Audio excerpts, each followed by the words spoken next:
Geek out! Laserdicks, you sexy motherfuckers. Yeah. Hey, and welcome to the third recording of this particular episode of Laserdicks. My name is Chris. And my name is Ken. And I am a terrible audio engineer because the first time we recorded, we pretty much finished the episode. Yep. You were wrapping up with a little bit of information. Hopefully we'll remember to do it this time around. Second time, I got like a minute into it and realized that I hadn't fixed the problem that I had noticed the first time. This time, looks like everything's going just fine. Do we have great waves? We have great waves. I think I just clipped even. So Fantastic. earlier, I should just disable the internal microphone on my computer so that it never thinks that I want to record with that, because it is terrible. Yeah. Just like any internal microphone. Never use an internal microphone. Do you like fans? Because you have one on board and you're going to hear it. Exactly. Even my camera, when I'm shooting video, I don't use the internal microphone because nothing built inside a machine is going to pick up good sound. No. Back to the episode. This is Laserdicks. Back to the action. Back to the egg. That's a Paul McCartney solo album. And you might hear all about it on Sam and Jake's Beatles podcast. When I'm like 30. Yeah, right? Because it's going to take forever. But it's a good show. I'm here every time when they record. But anyway, because I'm the audio engineer. And I was about to say, are you awkwardly in the corner? I actually, half the time I'm over on my bed over there because the recording studio is my room. I'm on my bed watching TV on my iPad. But I catch a little bit every once in a while. It's a good show. Listen to it.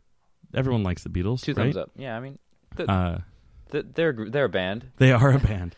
But so today we are talking about Laserdiscs because it's Laserdicks, and we are talking about recording quality. Yep. Specifically, two main schools in Laserdiscs. It was such a clever name when I came up with it, and now every time I try to say Laserdiscs, I can't help but say Laserdicks, and it's like been the bane of my existence.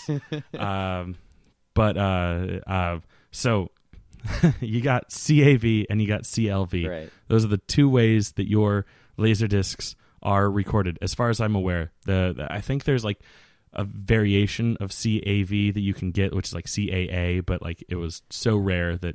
And wouldn't you need a special player? I think you did. And then there was also the Super HD. I forget what it's called, but we're not talking about that either. It's like Max or something like that. Japan had that. Yeah, it was like Japanese exclusive, and like you thought your Laserdisc player when you first bought it was expensive. This motherfucker was ridiculous. Ridiculous. But yeah, so so you either had CAV or CLV, or as they were more commonly referred to as was standard play and extended play, CAV being standard play and CLV being extended play. And CAV, constant angular velocity. Correct. And then CLV is constant linear velocity. Yeah. And you might think it's a little weird that like the CAV, which is the higher quality one, that's where you get the better picture, but you have to flip the sides more often. Right. You might think that's weird that one's the one that's called standard play. But the idea is, from my understanding, what I figured out once on my own, so it's probably wrong, was that like was the idea that like, this is how it's presented, just like a vinyl record. Right. And then with CLV, the extended play, we're manipulating it, we're changing it around somehow to make it last longer so you don't have to flip it as much. Yeah, like a compression. Yeah. Exactly. So from my understanding, after reading a Wikipedia article, actually two, because CAV and CLV each have their own Wikipedia articles. Oh, an expert there. Right? CAV, like I said, is just like a record where you have the disc spinning and it's reading the data. CLV is where it gets complicated because the record or the player actually knows, because it has the laser moving back and forth for the depth of your disc, it actually knows, how far into the disc you are and adjusts the speed of the rotation of the disc so you can pull down more information in between those bytes, allowing you to stick in more movie. Right. Which is why you can get about an hour's worth of data on a side of a disc at CLV quality. in so doing, you do lessen the quality of the picture and the sound, a little bit. Certain movies that I have, it's a huge difference. Some others, I'm like, you know what? I'm okay with this. I'm glad that I didn't spend, extra money getting the CAV version because the CLV is fine. Yeah, most of the movies that I own were comedies. Yeah. So, okay, you get to see his, pores. Yeah. Are you still hearing his audio? Great. Yeah. Okay, good. Yeah, it's not like it had some big action sequence where you needed to see all the miniatures blowing up or something like that. Yeah. Whereas, like, some of my CAVs, there's a couple of them, like my Evil Dead 2 or my RoboCop, which rival, like the Blu-rays that I own. Oh, man. Yeah. Which, for those two particular examples, not necessarily like a stab at the Blu-rays, because both of those had relatively small budgets, so they probably didn't have that great a source material to begin with. Right. But like they still look great. Like my Laserdiscs, both of those I would say easily rival DVD quality. Mm-hmm. And then just unfortunately they didn't have enough data to pull from to make a spectacular Blu-ray. The Blu-ray still looks good. Right. Don't get me wrong. I just because I run a show called Laserdicks doesn't mean I say poo-poo to Blu-rays and DVDs and stuff like that. We both own Back to the Future on multiple formats. The only format I don't know. The only two major formats I don't own it on are beta and standard DVD.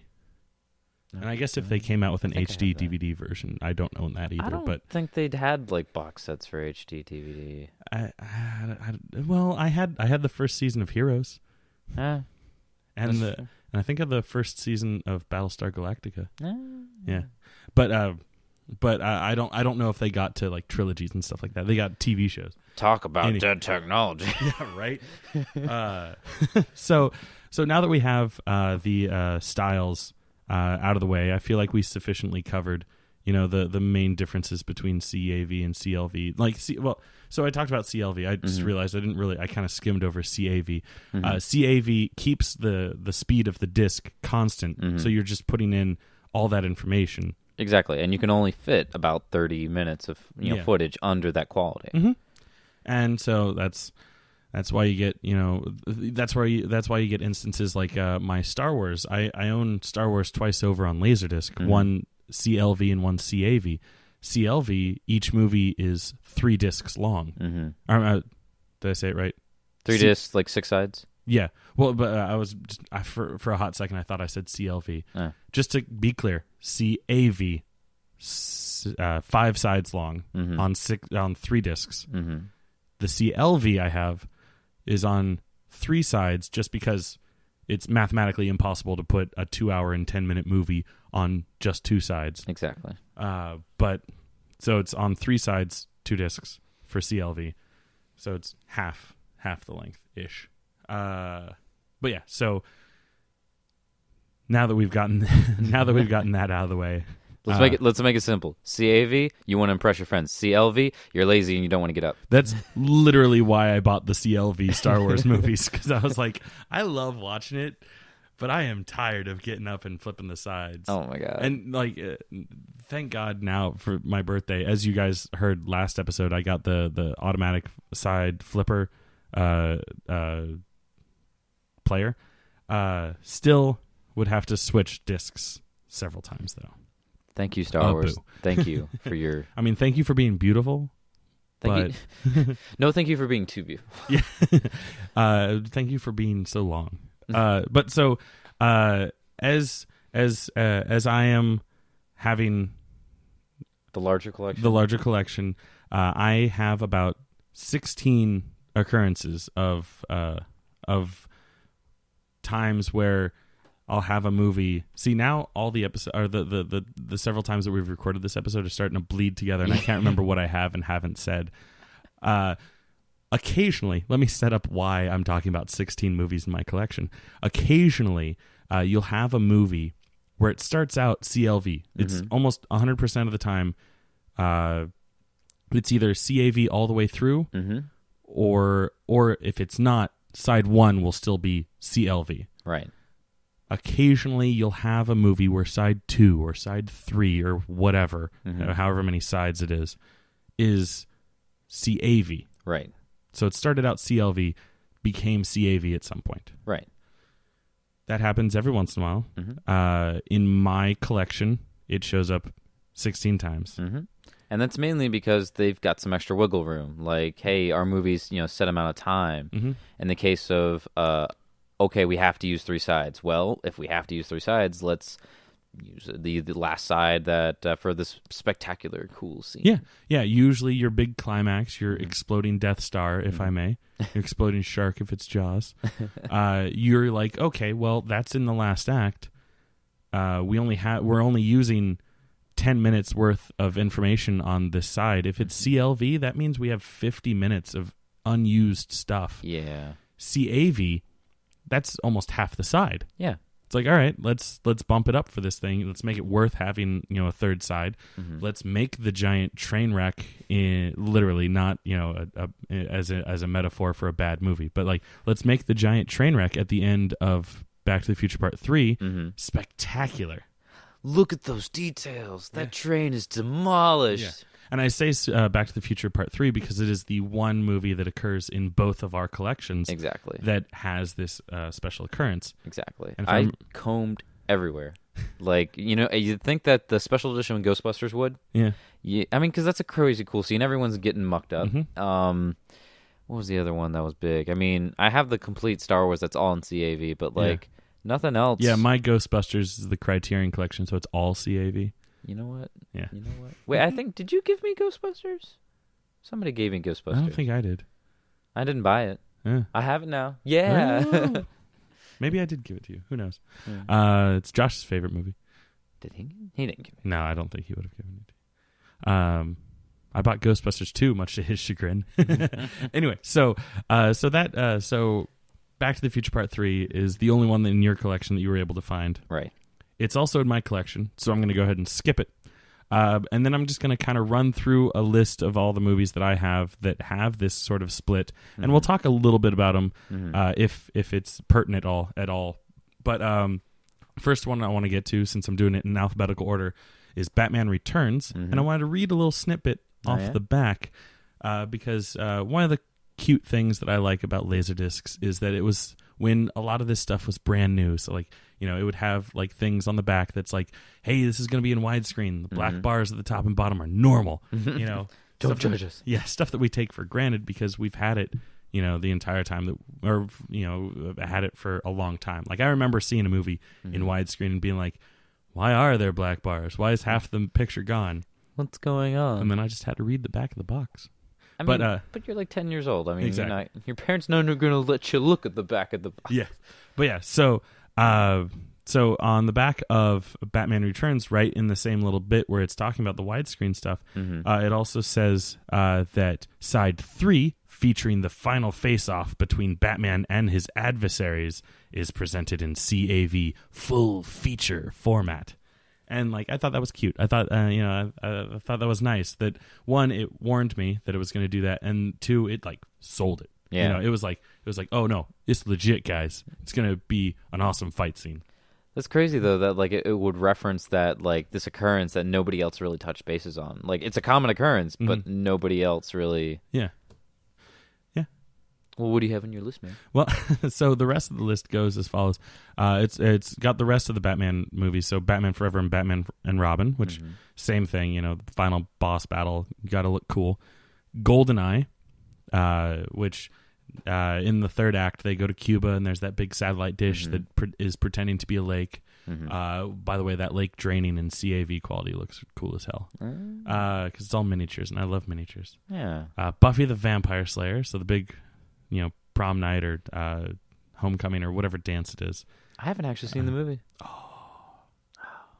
For the longest time, it was the only Buffy the Vampire Slayer I would watch. Aww. I refused to watch the TV show because I liked the movie so much. Back when it first came out. David Arquette's in it. Oh. And Pee Wee Herman.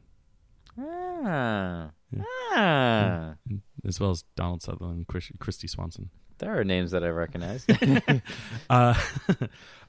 Army of Darkness, big battle at the end, so you want to have that look cool. Lots of fire and explosions. Mary Poppins, I have no idea. I actually haven't seen Mary Poppins in over 20 years. okay, maybe not 20 years for me because I'm a little younger than you, Yeah. but I don't remember there being a fantastic conclusion. Yeah. Like, I part of me is like maybe the cartoon sequence, but I feel like that's more in the center of the movie, right? No, that's midway through because that's Yeah. like when they hang out, and then I'm fairly certain they leave that and go like to the house that has the floating. It might have just been a time thing then, like we were saying earlier, because it is side 3 out of a 3-side movie. So maybe it was just one of those ones where it's like 2 hours and 10 minutes long, and they're like, "Fuck, What do we do? what a waste of disc." Maverick, which I think there's a big fight near the end of it. It's a Western, so stuff happens. Guns. Yeah, pew pew. Natural Born Killers, there's definitely a big fight scene at the end of that, and why not have it in super high quality? Street Fighter, hell yeah, fight scene. Of course. We're going to kick his ass so hard, the next M. Bison going to feel it. I don't remember that part. It's Jean-Claude Van Damme playing Ryu? No, he was Charlie. Charlie. No, not Charlie. Guile. Guile. Sure. I don't know Street Fighter. The American. I know. No, I mean, I know who his character is in the movie, but I just don't remember his. I never played the games. Oh. The only Street Fighter I really know is this movie, and then like I dabbled in the games, and then like I half watched The Legend of Chun-Li, and I was like, this is even worse than the Jean-Claude Van Damme one. Oh man. Superman 2, which also has one of those cute little like, at the end of the movie when Superman is fighting General Zod, CAV quality. Feats of strength. Yeah, show your friends or impress your friends. Whatever. Who cares? Now you're starting to sound like Ivan Ooze. Yeah. And if your parents give you like, just throw it in their face. You mean Apocalypse? I saw that movie. The Thing from Another World, which is what inspired John Carpenter to make The Thing. Mm-hmm. This is the movie that was made back in like the 50s or 60s, based on a book called Halt, Who Goes There? I really like The Thing, so I know a lot about it.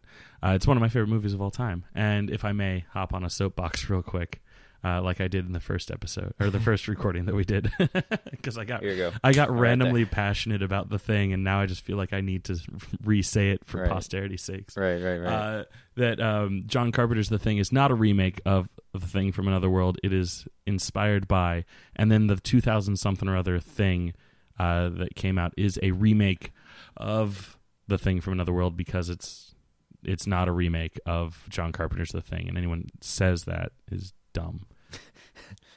I'm fighting words. Let's go outside. Yeah. Fight. But yeah, for whatever reason, second side of that movie was CAV. Who knows?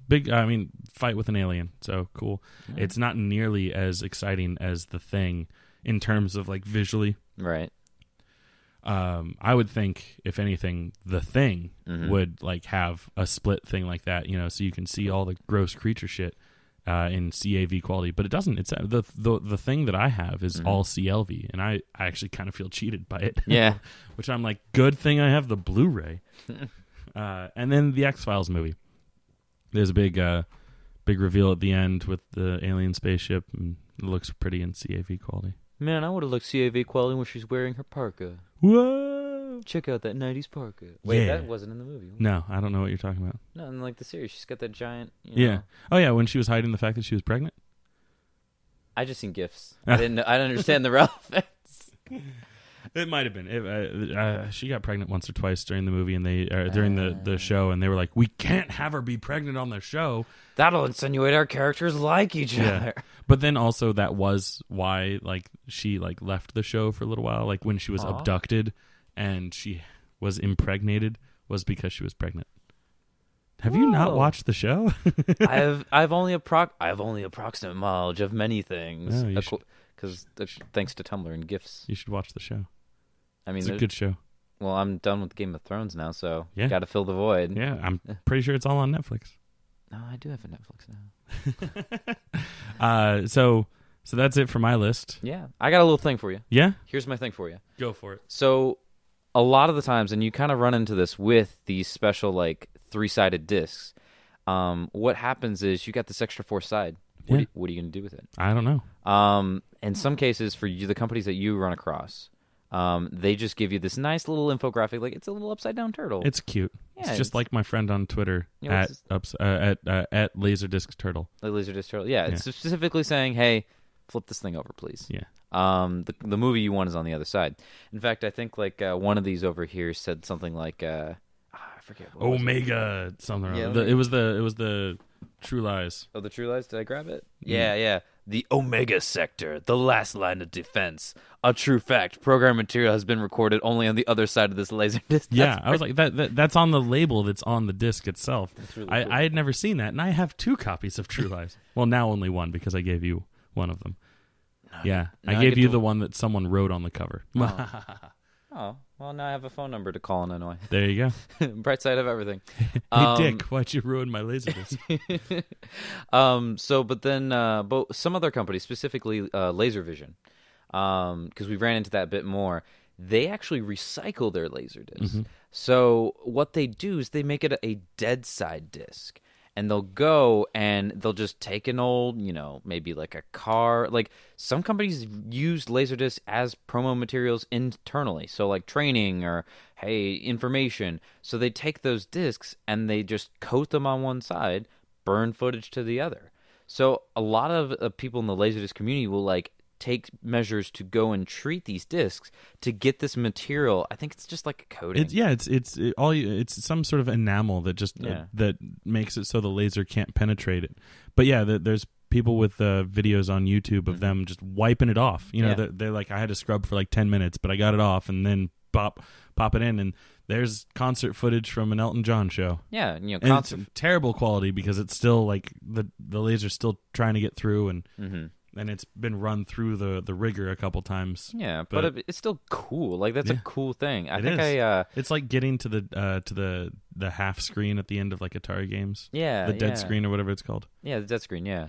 But that I think my friend of mine, a coworker that like owned his own Laserdisc store, did this to a couple, and he gave me one. It's like an episode of Mr. Wizard. I'm like, nice, Mr. Wizard. Huh? How's it going? Oh. I mean, hell, that's basically how that how that one guy found all that like unused footage from Return of the Jedi. Oh, that's right. Yeah. Oh man. So that's my bit. Yeah. But I guess do you want to recap? I mean, what have you purchased recently? Well, as I mentioned earlier, I did get Ghostbusters 2 because I love Ghostbusters 2. Haters gonna hate and bitch about it just because it's a sequel. Slash the kind of the opening of it kind of does like kind of go back on the whole ending of the first one, and they're like, well, but the EPA ultimately won in the end, blah blah blah. Now the real Ghostbusters cartoon isn't like correctly canon. Like it messes with a couple things, and I'm like, okay, I get that, but it doesn't ruin the rest of the movie. Yeah, you still get to see the fucking Statue of Liberty walk through. Yep. Walk through New York, you know. And like, it's cool seeing them experiment with different guns. The ooze gun. I really like it, and whatever. I enjoy the movie. I enjoyed the Super Smash Brothers Flash parody or the Super Mario Brothers parody. Did I show that to you? Yeah. They like substitute Mario Brothers characters for the. I like that. It's cute. Yeah. And then I got much to the same vein of thinking. I also got Bill and Ted's Bogus Journey. Aw. Yeah, because I like sequels, all right? Yeah. No, I mean, I enjoyed it, okay, but to be fair, let's recognize it's a different tone of movie. It's a tonal shift. Yeah. And, like, I like that. I think you can go one of two ways with a sequel.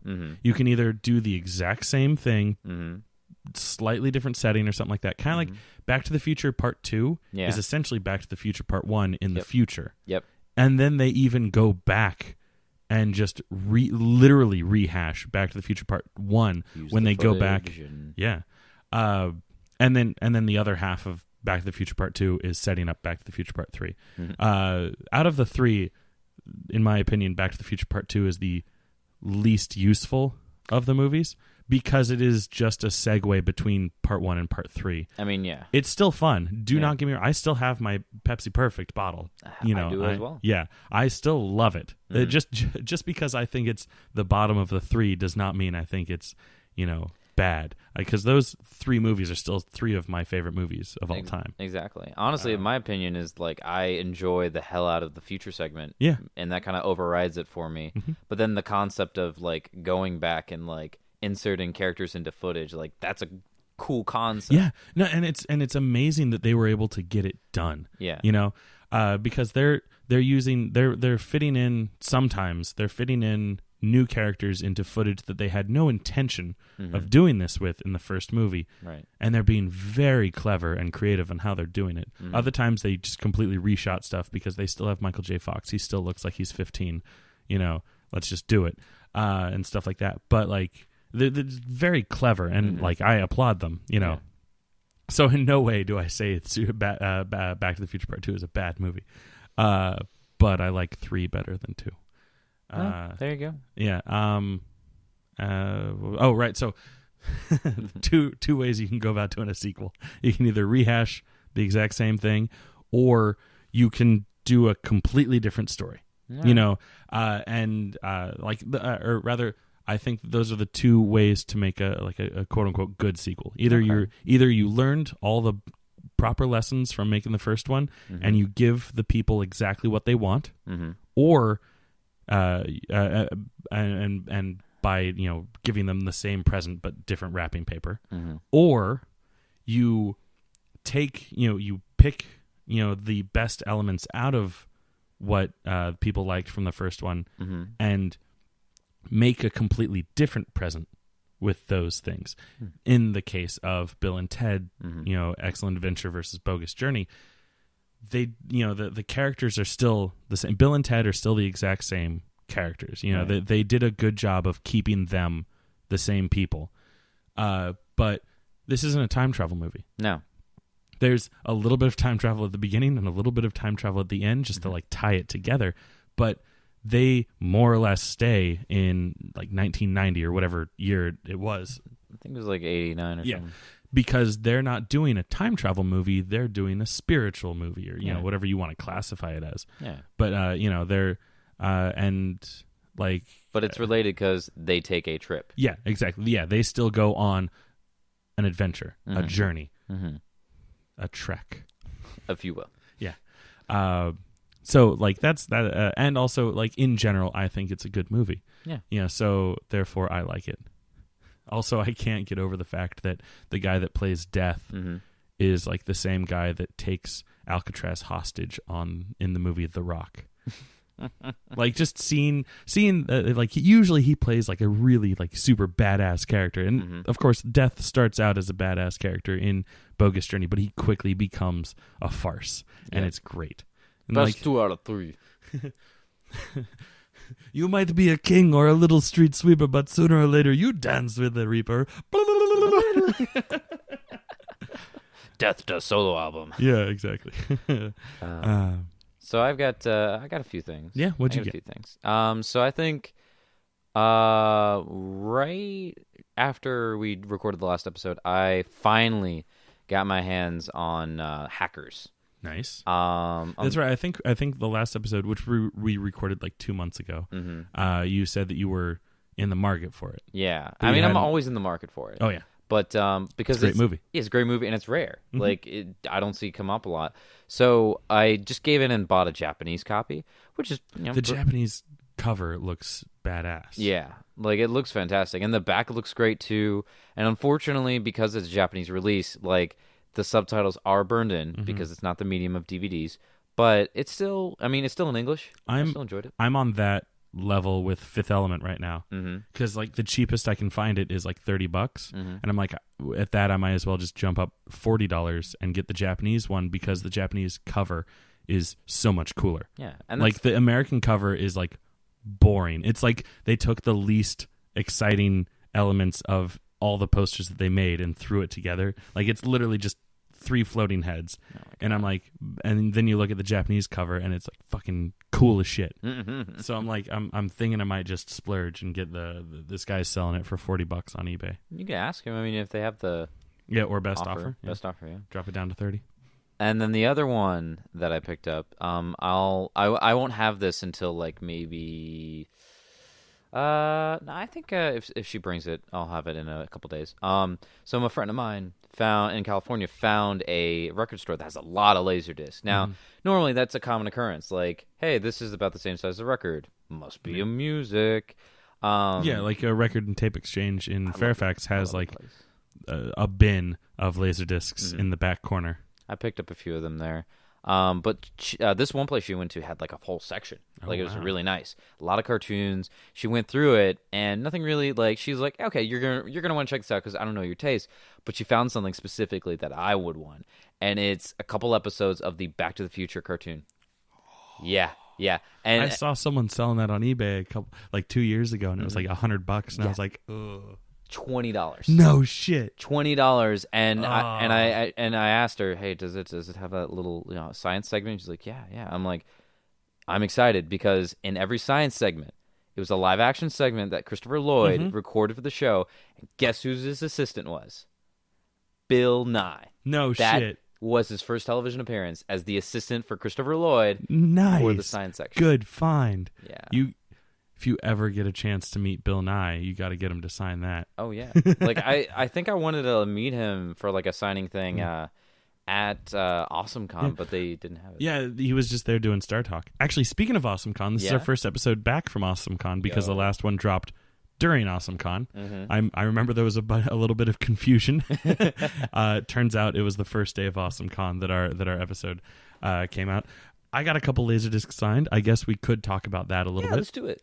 So first and foremost, let's talk about the one that's hanging up on my wall right there. Ooh, it's so pretty. Yeah, Sleepy Hollow. Ray Park was there, and a lot of people were going up to him, for Star Wars stuff, G.I. Joe stuff, because he was Darth Maul, which was the coolest part about the prequels. That's right, all three of them, and he was only in one. No one's arguing with me on that point. But what about Obi-Wan Kenobi? I liked him. I mean, he's pretty cool, but he's not the best part about the Sass Master. Look at all these fucks, Anakin. Look at him. He's a Jedi Sass Knight. But then he was also Snake Eyes, which was like the most badass character in the G.I. Joe live action movies. But me, no, I got to be weird. One, got to bring him a Laserdisc. Two, got to bring him a Laserdisc for a movie where he was like the head stunt person. Funny that I say head because it's the Headless Horseman. He anytime in Tim Burton's Sleepy Hollow, the one with Johnny Depp and Christina Ricci and Christopher Walken and a whole bunch of other people, because it's full of famous people in the movie. Anytime you see the Headless Horseman and he doesn't have a head, it's Ray Park. Oh. Yeah.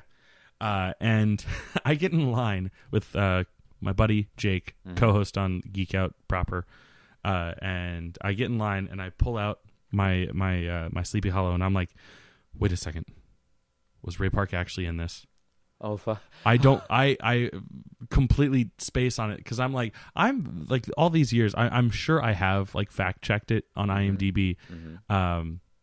But like all these years, I'm like, yeah, Ray Park, he's the headless Horseman, and like, but like right in that instance, I'm like, have I just been talking out of my ass? Oh my do God. I actually know this for a fact, or have I been wrong all these years? Am I going to get up there and he's going to be like, what are you talking about, kid? I wasn't in this movie, and I'm going to just be like, and like have my first like sad con moment. Oh my God. Which I also had at AwesomeCon, but that was a different story, and I'll get to that because it's also involving Laserdiscs. But I get up there. He agrees that he was in it, which is great. And we have this cute little moment where he's like, oh, I don't get to sign many Laserdiscs, and I'm like, well, yeah, unfortunately, you're only like in 2 movies that were ever put on Laserdisc, and this one, Sleepy Hollow, was the last one made in America. And I should have gave you mine. Yeah, no, I thought about having you give me the Phantom Menace, or at least being like, hey, you should bring Phantom Menace. Yeah, he's gonna be there. But yeah, and then Phantom Menace only released in Japan. So he was like, oh yeah, bummer. And I was like, yeah, but at least this is cool. Like, you were in the last American Laserdisc. Yeah. Unless you're one of those people that believes it's bringing out the dead, which it could be. But they're not welcome here. No. We calmly yet firmly tell them to leave. I've never seen it, so it might be a terrible movie. It looks good. I want to see it, but I want to own it. But the cheapest one I found is like $200, and I'm like, nah, bro. Curiosity. Yeah. But yeah, so we kind of geek out about that. I'm wearing my power glove at this point too, and like he goes to shake my hand, and it was a really cool like fan service moment where like I go to shake the hand, and because I'm wearing the power glove, he goes, ah, like pretends like I'm crushing his hand, and like I'm a big kid, but emphasis on the kid and emphasis on the big, but so like I kind of like he's a big martial arts star, but he pretended that I was crushing his hand, but.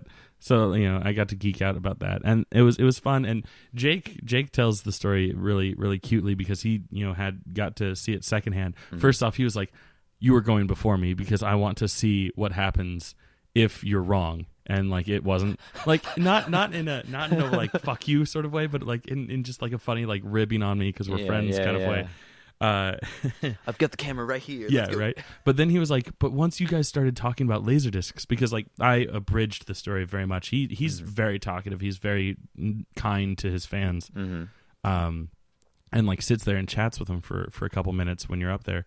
But like he was like, when you started talking about Laserdiscs with him, like he looked genuinely interested in what you were saying, and that fueled your fire even more because I mean I have a fucking show about, I have a podcast about these, so like I just word vomited all over him about, Laserdisc stuff, and he was like, oh, that's really cool. And he even like at one point said like I wanted to get a Laserdisc player, but by the time I had the money because of the movies that I was doing, it had died. And I was like, yeah, it did that. That was the thing. Yeah. The low point of the con, which I teased earlier, was when I went to go get my autograph from Adam West and Burt Ward. And if you listen to Geek Out proper, you've already heard this story, so go ahead and skip ahead, a couple minutes. But long story short, if you want the whole story, go find the episode immediately following Awesome Con. I think it's episode 100B because we split our 100th episode into two different hours worth of stuff. But 100B, we talk about Awesome Con at length. But Adam West misspelled my name so intensely that it wasn't even Chris with like a K, it was Charles. He spelled my name Charles. No. And then because of that, Burt Ward sees it and he misspells my name Charles too. And that was like, I spent all this money because I got the Adam West Burt Ward VIP passes. Right. Spent all this money just to get their autographs. And like I even like bought Batman 66 just to get them to sign it too, because I hadn't had it in my collection yet. Right. Until I was like, ooh, Adam West and Burt Ward are going to be there. Let's do that. And there's a whole subplot to this where I had to pay extra just because I had, I brought my own thing to get signed by them, and I'm over that now. But episode 100B, I was passionate about it. I was very upset. But yeah, so I'm just like. And I run into Jake, and Jake sees me coming off of that, and he was like, "You looked like you thought you might be Charles." Like I looked like I was having some sort of big crisis. Yeah, so that's probably my worst con moment. Reflecting back on it, all the years that I've been going to conventions, it's probably the worst thing that's happened to me. Which I guess, on the grand scheme of things, pretty good. Yeah, like it wasn't like a personal like injury or like. No, you didn't lose. I mean, you lost money, but quote you didn't unquote, like. Yeah. I still have the sentimental value of having met Adam West and Burt Ward. And you got a story now. Yeah, and I have a cool con story. And then met Phil Lamar. He signed my Pulp Fiction Laserdisc because he's the kid that gets his head blown off in the car. And we had a cute story about like how I chatted with him a little bit because there was no one behind me at line at the time. He was like, "Oh man, I wonder if Quentin has any of these." And I was like, "I bet he does because he's a huge fan of, like he better have Pulp Fiction." Yeah. And then I made a joke about how I thought that that when Hateful Eight came out on home video, it was announced that they weren't going to release the roadshow version. Like you can only get the regular release, the regular theatrical release. on DVD and Blu-ray, and I was like, wouldn't it be funny if Quentin was like, oh, but you can get the Roadshow on Laserdisc, and like he releases like 1,000 of them or something like that, and he chuckled. Met a couple other people, Micah Rooker and Jeremy London, both of Mallrats fame for me, were there. Got them to sign my Mallrats Laserdisc. Jeremy London was really cool. He even took a free picture with me, which is awesome. Aww. It's up on my Twitter like a month ago. And he even retweeted it. Yeah. Carl Urban was cool. I fist bumped him because I didn't really have anything for him to sign. But I was like, hey, man, can't wait for Dredd 2 or Dredd the series, you know. And then comes first. Yeah. And then met Ron Perlman, was like, hope you get cable. And he was like, me too. And I was like, yeah. You should have asked him if he actually took drugs for the Moonwalker movie. Have you seen that movie? No, Moonwalker. Oh, not the Michael Jackson. Okay, because I have the Michael Jackson one on Laserdisc. This is on Netflix where he plays a character where he needs to fake the moon landing, and he teams up with Hubert Grant, the guy who plays Ron from Harry Potter. Oh, yeah. Hubert Grant, I think. Hubert or something like that. His last name's Grant. Yeah. But yeah, they team up. Rupert. Yeah. Rupert. But they team up and they have a great acid trip scene, and nice. I'm wondering if he took some drugs, because like the dude is hilarious in that movie. Oh shit! I got to meet David Prowse. You got to meet David Prowse, the man behind the mask, Darth Vader. He signed my big Star Wars collection box set.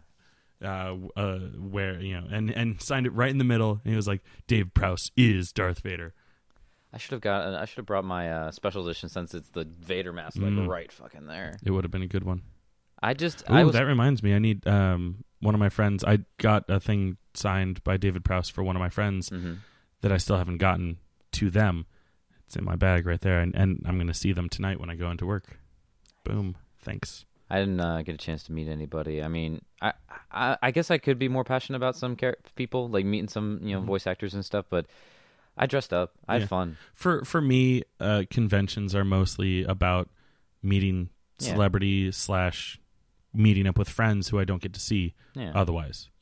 Finally got to meet one of my internet friends in person, Kat. She was fun. Spoilers or not spoilers? Sneak peek, maybe, I don't know. She lives in the area, and I've been talking with her about maybe having her own show on the Geek Out Podcasting Network, or being an occasional commentator on the Geek Out show. I'm just, the guys are in it, the guys are into it. She's into it. I just have to figure out when would be best for her to start doing it, and like what she would talk about. Like, if she's a huge geek, and like one thing that I've been saying for a while is like it's weird that like it just happened to work out because we're all a bunch of friends, but like it would be nice if it wasn't just dudes on the Geek Out Podcasting Network.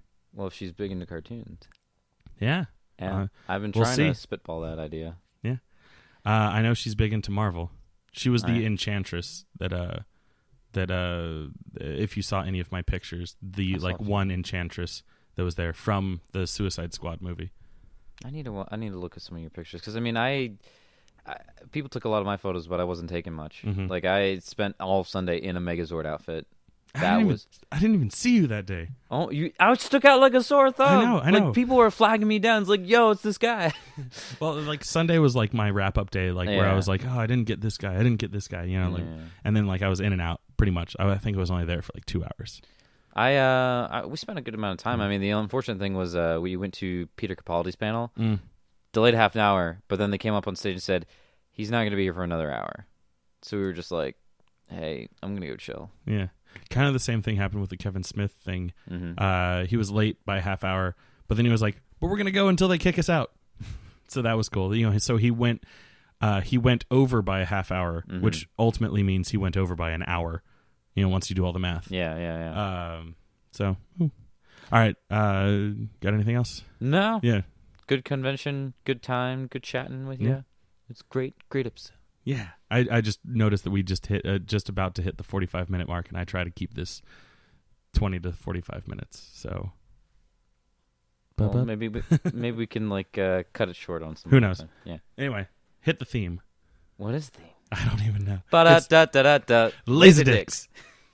This has been another Geek Out production. If you enjoyed what you heard, hey, we've got a new commentary every Monday. We've got a special episode every Friday. Of course, there's the usual catching up show every Wednesday.